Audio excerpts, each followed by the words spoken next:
In the late 13th century, Japan survived the Mongol invasions, but victory came at a cost.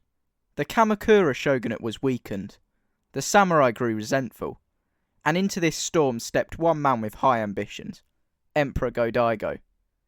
His struggle would shatter the Bakufu, and pave the way for a new shogunate. At the time, the emperor did not hold any real power, which was concentrated in the Hojo family of shogunal regents. However, court politics continued to be messy, with the emperorship flipping between two branches of the imperial family, the Jimmuin and Daikakuji branches. This arrangement was made in the absence of a defined successor for the position of retired emperor, after the death of Emperor Go-Saga.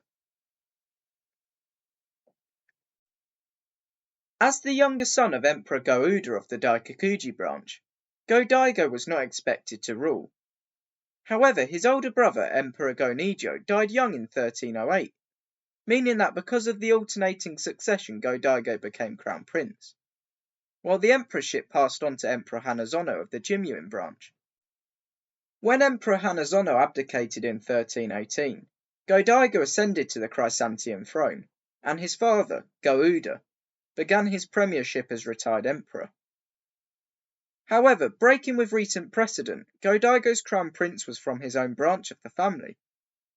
An agreement was made which meant that Go-Nijo's son, Prince Kuniyoshi, was to be made Go-Daigo's crown prince. Once Kuniyoshi ascended to the throne, the Jimmuin's Prince Kazuhito would become crown prince, restoring the alternating succession. In a clear demonstration that Go-Daigo was still viewed as an outsider, his descendants were not allowed to reign.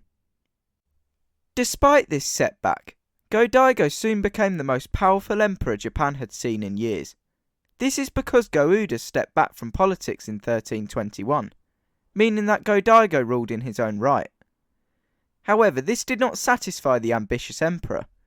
He didn't just want to be emperor in name, he wanted to rule in practice. So Go-Daigo began weaving his web of resistance. He made contact with the temples around Kyoto while his allies Hino Tsukitomo and Hino Toshimoto worked to rally discontented warriors. These warriors were fueled by their resentment at the shogunate in part due to its inability to properly reward them following the Mongol invasion 50 years prior. However, the two allies found themselves in trouble in 1324 in the Shochu incident, when anti-Bakufu groups attempted to move against the shogunate in Kyoto. They were defeated and Hino Tsukitomo found himself exiled to Sado Island, and although the shogunate suspected Go-Daigo to be involved, he faced no punishment. A different story played out in 1331, when the emperor came to blows with the shogunate in the Genko incident. Go-Daigo saw his plans to rule foiled, prompting him to flee to Mount Kasagi. Mount Kasagi, however, was not to hold out long against Hojo-aligned forces, and Go-Daigo was captured. This time he was not absolved from punishment. Instead he was exiled to Oki Island, following the path of the last rebellious emperor, Emperor Go-Toba. Upon this incident, Emperor Kogun of the Jimmuin branch was installed as emperor. You may have remembered that Prince Kuniyoshi of the Daikakuji branch was crown prince. However, he died in 1326 and was replaced by Kogun. However, Go-Daigo's exile did not neutralise the imperial family. His son, Prince Morinaga, carried on the fight, and by 1333 many clans revolted against the shogunate around the coast of the inland sea. Spearheading this resistance were the Akamatsu from Harima, led by Akamatsu Norimura, who invaded Setsu and then unsuccessfully led an attack on Kyoto. Amid the chaos, Go-Daigo escaped Oki and returned to the mainland in Hoki province. It was at this point when things took a turn for the worst for the shogunate. One of their top commanders, Ashikaga Takauji, who had been tasked with suppressing the rebellions, aligned himself with Go-Daigo. At the same time, another powerful warrior, Nita Yoshisada, rose up. Takauji's forces seized Kyoto, and Yoshisada successfully laid siege to the Bakufu's capital of Kamakura. After this defeat, some Hojo remnants continued to fight, such as Hojo Hidetoki in Kyushu, but he was quickly defeated, committing suicide along with many of his retainers. With the shogunate shattered, Go-Daigo triumphantly returned to Kyoto. Emperor Kogon was deposed, and for the first time in centuries the emperor held not just the title, but the actual reins of power. This moment, known as the Kenmu Restoration, was meant to usher in a new age of imperial rule. However, Go-Daigo failed to read the room following his victory. His victory was made possible by the samurai, like Ashikaga Takauji.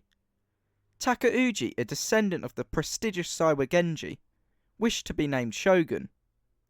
However, he only received the lesser titles of Shinjufu shogun and Seito shogun. This is not to say that Takauji was not well rewarded. He was, receiving the court title of 4th rank junior grade, land, and other rewards. While Takauji and Yoshisada reaped various rewards for their victory, the warrior class as a whole was rewarded way less than the imperial family. Key fighters like Akamatsu Noriuma were left dissatisfied. Their situation was no better than under the shogunate. The tension finally exploded in 1335, triggered by the last vestiges of the former shogunate under Hojo Tokiyuki, seizing Kamakura. Takauji's loyalty had been tested by Go-Daigo's appointment of his son, Prince Morinaga, as shogun, and now without permission Takauji sent an army to deal with the situation in Kamakura. To add to this disloyalty, in response to Yoshisada remaining loyal to the emperor, Takauji took his lands and redistributed them, causing Go-Daigo to move to suppress the powerful warlord. He sent an army under Yoshisada to meet the Ashikaga forces. However, as matters went from bad to worse for the emperor, Yoshisada's forces were defeated, and Takauji captured Kyoto. Imperial forces soon recaptured the city, causing him to fall back to Kyushu. Unperturbed, he was able to recruit dissatisfied clans such as the Hosokawa and Akamatsu, reassembling his army, and then moving to meet Go-Daigo's men at the Battle of Minatogawa. He triumphed over Imperial forces led by Yoshisada, opening the gates of Kyoto and capturing the city. So Go-Daigo's Kenmu restoration promised the return of Imperial rule, but it collapsed almost as quickly as it began.